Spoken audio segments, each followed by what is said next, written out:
Hey there, Llyn Hunter here, L-L-Y-N-H-U-N-T-E-R, and today we're going to be doing a variety of things. Number one, we're going to be drawing a Griffin, and let me see here if I can show you some of my reference material. I don't want to tilt the, this is my iPad, so I don't want to tilt it up straight because you'll get a glare on the screen, but we've got an eagle and wings, and we've got a lion there that I'm just using as reference material in the background because I've drawn a lion and griffins enough that I could probably do them without having any reference material, but it's always nice to have something to look at while you're working. And we're going to talk today a little bit about commissions and being a professional artist. I am a storyboard artist for animation. That is how I make my living and my profession. However, I'm also a freelance illustrator, and I've been working as a freelance illustrator for quite some time. What I'm doing today, I have a friend who wants some Christmas presents, and I have tons of prints that I really need to put online. I've been selling them at conventions for quite some time, but I don't go to conventions as much as I used to, and I really need to put them up online, and things have changed a lot since I first started selling prints and drawing stuff and doing illustrations. A lot of things have happened, changed in my lifetime, and I keep on switching between being full-time as a freelance illustrator and being a storyboard artist for animation. And as I have changed throughout history, things have changed in the world in which we draw pictures and make art as a living. Let me turn down my, I never get the volume on my music in the background quite right. But anyways, what we're doing right now, I am drawing on this particular paper here is called Ingram animation paper. You can still get it at a animation supply house called Footloose, and I will buy from them occasionally. It'll run you around $1 a sheet. It's rather expensive these days, but it is the most delightful stuff to draw on. And at the present, I'm using a Prismacolor Tuscan Rouge, or Rouge Tuscan PC Prismacolor, I will assume, 937, and a basically a standard Papermate clear point. This is a 5mm pencil for an initial rough for a setup. And I'm going to be doing these rather rapidly. I charge at the present about $20 for something like this. It's just a this is 8.5 by 11 size. Just doing a really quick sketch. I'm setting up, doing the initial posing on this Griffin. I want to get his wings out and maybe make him kind of rampant. This is the standard, what is it? Oh, Lord, my brain right now. Your standard heraldic symbol is called rampant when they have 1 foot up in the air, but he's going to be flying. He's got his wings out there. Wings are bigger. So when I've done the wings here, I made it a little bit too large. I'm just feeling out the space, and it's not really where I want it to go, so I'm going to erase that all back with my favorite tool, a Kneaded eraser. I didn't quite get it where I wanted to, so I'm going to get the wings more. And like I said, I've got some samples of wings off screen, but they're not, I won't follow them exactly. I use them as reference. So eagles have finger-like feathers. Most of your raptors, they'll have their flight feathers at the ends look like fingers, and they stick out there. So and give him there and there. So we got the wings more. When I did it before, the wings were kind of out of the shot, so that didn't work real well. And I want kind of, what I'm doing right now is giving kind of a flow to the action of how I want to set up this pose. So one foot out, one foot kind of tucked in. So it's kind of a flight-like pose. And then I want his rear legs kind of coming behind him. He's got more of a barrel chest in here. So I'm trying to feel out the forms of the body, because your main portion of the body is going to be this chest area here, and then you're going to have the hips and the legs.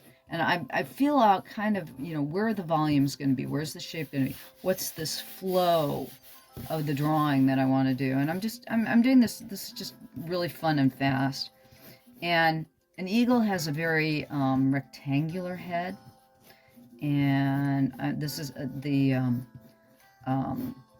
griffin is kind of a combination of between an eagle and lion, so they have a big barrel-like chest, and then he's going to have his the front legs are like an eagle's claws, and I'm going to have this one out open,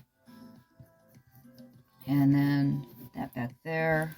So right now, all I've done is I'm setting this up. You can tell this is really, really rough. And this is my skeleton. This is here's my feeling. I'm probably going to put some clouds back here and maybe some mountain range and some more clouds here. So I've got it kind of roughed out in my head.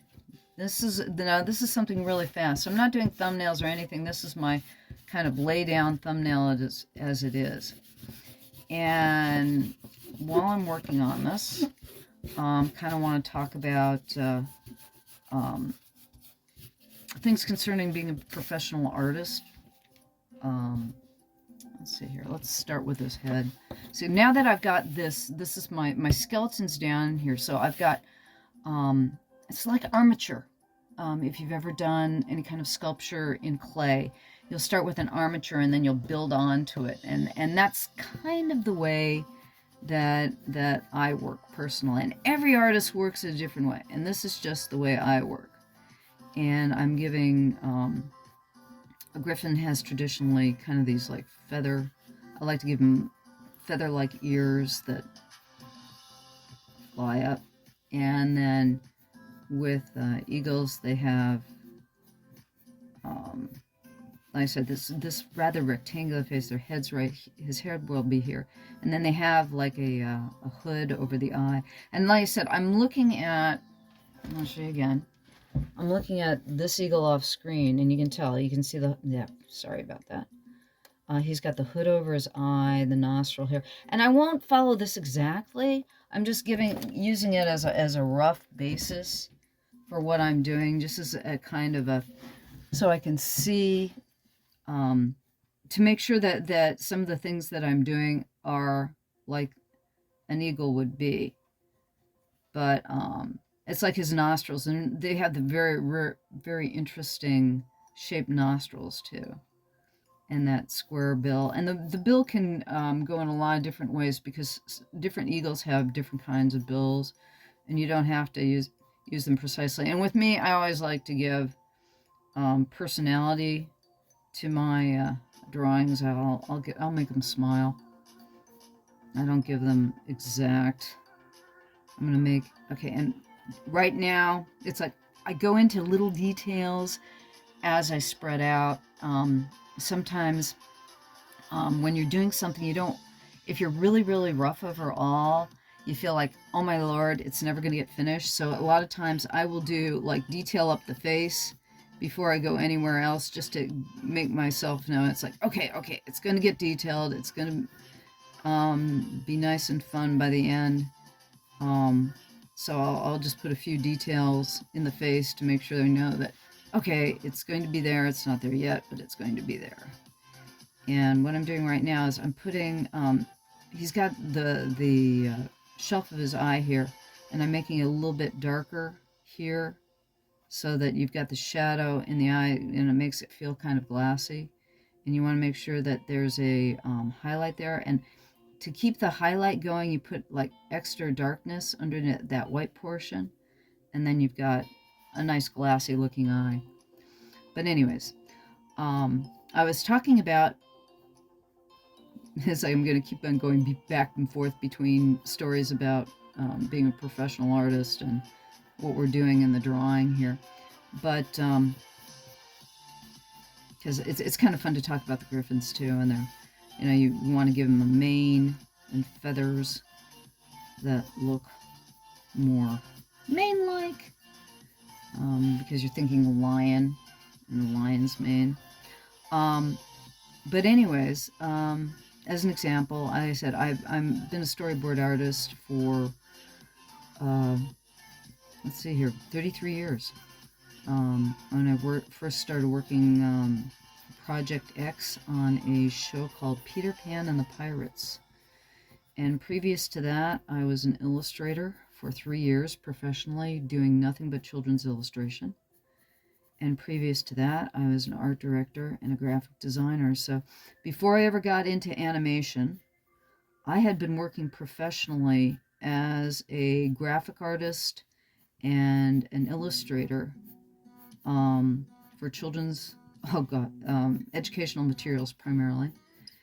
And the way I found work, 30 years ago, and the way you find work today, and the type of work that's out there is so entirely different. It's almost, I keep on thinking of when automobiles came into existence, and people who were involved with horses and buggies and anything that had to do with horse transportation had to alter what they did in order to basically make a living in a world where horses were not in existence anymore. Like if you made horse whips, you went into making upholstery for automobiles, or you went into, if you're into making the carriages, you made carriages still, but you made carriages for cars. You made the interiors for cars. You made sure that the car interiors were leather lined. It's like if you made saddles, then you went into making stuff for cars. And then as assembly lines came along, you found another profession.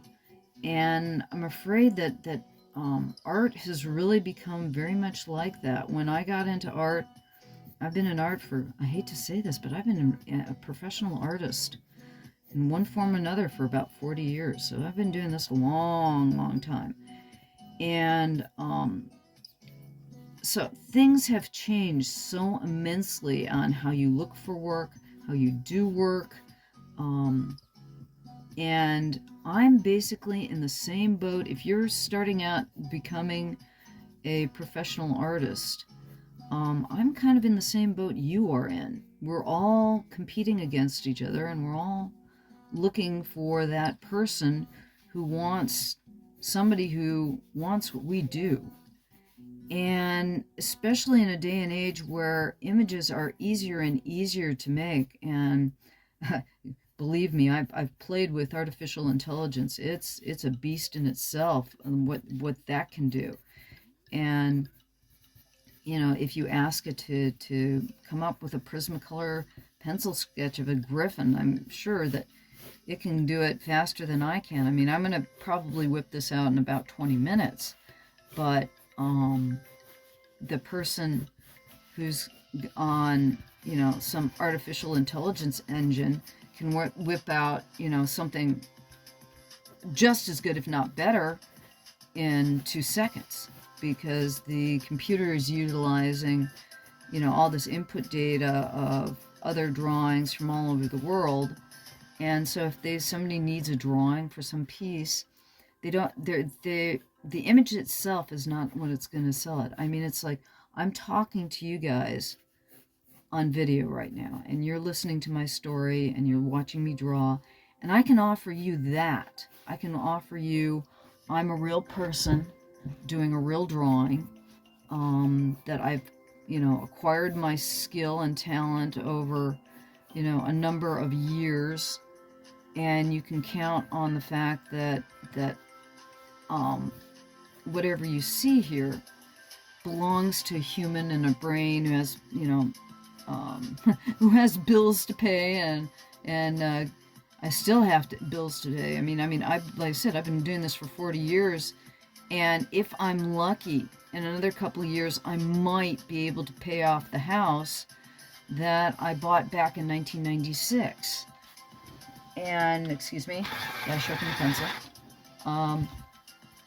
But I might, in a couple of years, be able to pay for that house. And I don't know how people who are coming out of school nowadays will be able to make a living doing the things that I've done. And as a matter of fact, I don't think you'll be able to make a living doing what I did. I've been doing storyboards for the past 30 years for animation. And if you go on IMDb, I've worked on Curious George and Animaniacs, the shows that I recently did. I worked on Rock Dog, the movie, or the last two movies, and I've worked on, it was called the soccer movie for Lionsgate, I think it was. It's still, I think you can watch it on Netflix. You can get the Rock Dog movies on the internet as well. The last show that I worked on was probably Curious George and Scooby-Doo. I worked on Scooby-Doo. I'm trying to think what the latest iteration. I've worked on several Scooby-Doos. I worked on Scooby-Doo and the Cyber Challenge, and Scooby-Doo and the Alien Invaders were two of the Scooby-Doo direct-to-videos that I worked on. I've worked on a lot of stuff for Disney. I've worked on Aladdin and Little Mermaid and the TV series. I'm what you might call a small screen girl. I do a lot of television series, and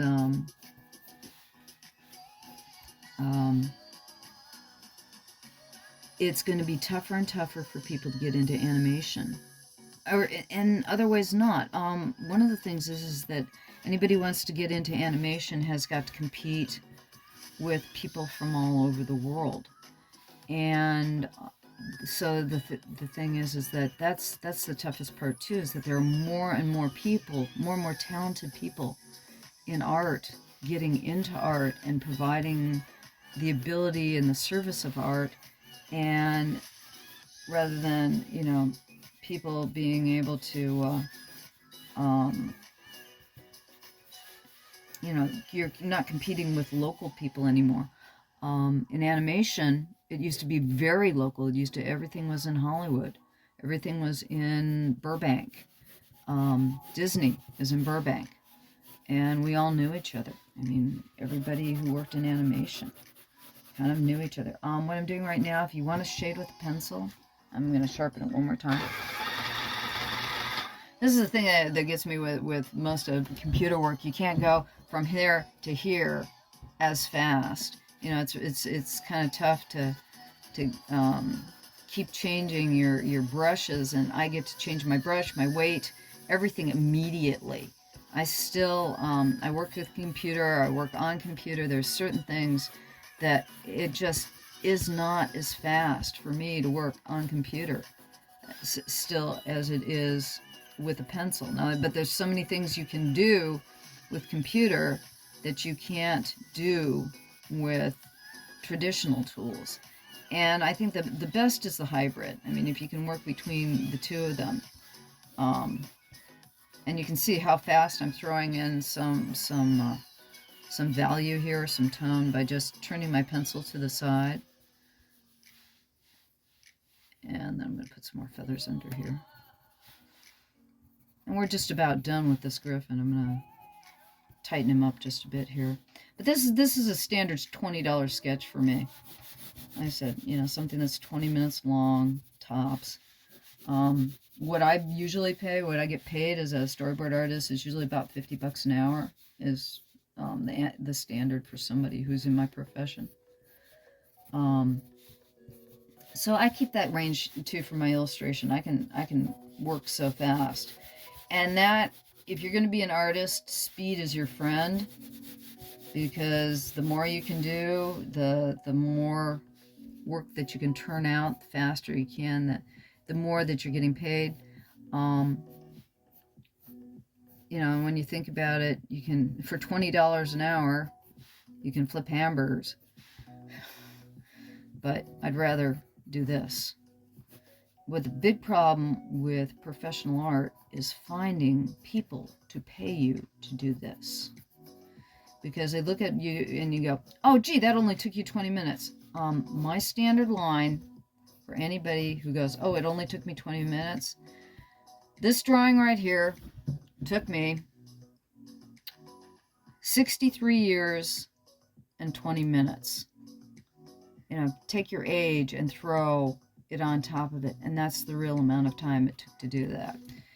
And so anytime you do a drawing, if you are fast and you're 23 years old, you say, that drawing took me 23 years and 20 minutes, because it's all of your knowledge and information and everything you've ever done in your life that actually is the time it takes you to do that drawing. So that's my Griffin for today, and I will continue on with this in the next one, primarily because I know that a lot of you don't have time to listen to more than like 20 minutes of information, and I've got 2 more drawings to do. So, oh, as I realize, you know what I forgot? He's got another leg over here. Duh.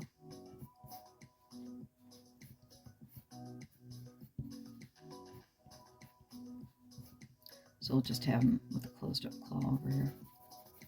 There we go. There we go.